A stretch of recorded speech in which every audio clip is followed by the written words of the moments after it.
sûrement déjà entendu qu'écouter de la musique trop fort, c'est mauvais pour vos oreilles et pour cause à la longue, ça endommage prématurément l'appareil auditif, ce qui fait qu'on entend moins bien, qu'on a du mal à suivre des conversations et ça entraîne isolement et dépression.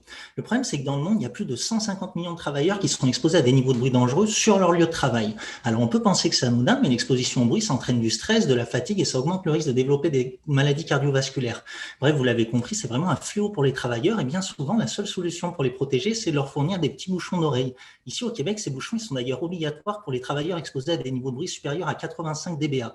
Pour vous donner une idée, c'est entre le niveau d'une rue à fort trafic et d'une tondeuse à gazon.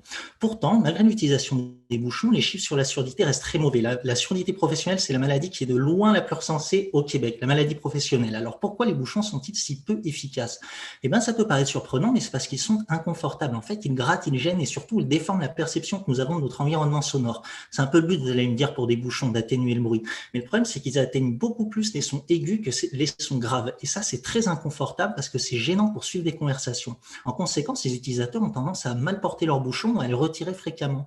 Or, retirer son bouchon, même juste 5 minutes sur une journée de 8 heures, eh ben, ça suffit à dégrader assez leur efficacité pour qu'à long terme, ça entraîne des pertes auditives. C'est assez vicieux, hein. Alors vous allez me dire, il suffirait d'obliger les travailleurs à porter leurs bouchons tout le temps. Eh bien, c'est pas si simple. Regardez les masques anti-Covid. Ils sont obligatoires, mais un peu inconfortables, et du coup, certains les portent mal sous le nez, par exemple, ce qui limite beaucoup leur efficacité. Eh bien, c'est la même chose pour les bouchons. Il faut donc concevoir des bouchons beaucoup plus confortables. Et le problème, c'est que les manufacturiers, ils manquent d'outils pour ça. Et c'est là que mon projet de recherche intervient. Mon but, c'est de fabriquer des testeurs de confort que les manufacturiers pourront utiliser pour prendre en compte le confort dès la phase de design des bouchons.